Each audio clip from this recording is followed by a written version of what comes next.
Itong ating B8 mga idol, malalaman natin ito pag nagcha-charge. Pag ang ating push button na to, itong power on niya, magkukulay pula. So kung halimbawa mga idol, yung ating B8 ay hindi siya naka-power on, once na charge natin to, kukulay pula ito. Katulad nito. So ayan siya mga idol ano. So naka-power off yung ating B8.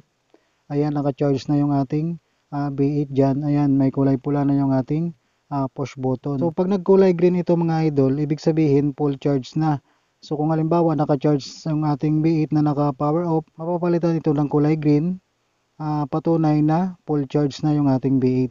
So kung halimbawa naman mga idol naka-power on siya ano, tapos naka-charge. Ayan. So makikita pa rin natin mga idol may kulay pula siya. Na ibig sabihin charging pa rin siya. So kung halimbawa mga idol katulad niyan ano, naka-charge siya. Pag tinanggal natin itong ating charger, so mapapalitan po yan ng kulay blue. Ayan. So kulay blue na yung ilaw niya. Ayan sa gilid ano. Ayan. So ibig sabihin yan hindi nag-charge yung ating B8. So yun lang idol lang palatandaan natin para malaman natin kung nag-charge yung ating B8 kahit naka-power on.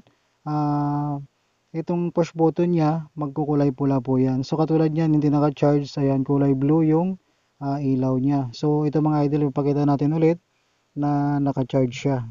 So ayan siya mga idol, ano, ayan, kulay pula ulit siya na may blue. So malalaman natin talaga kung naka-charge siya. So ganun lang idol, para malaman natin kung okay ba yung charging ng ating B8 or full na. So pag na-full naman to mga idol, magkukulay green itong kulay pula na to. Kahit may kulay blue na umiilaw na yan. So ganun lang idol.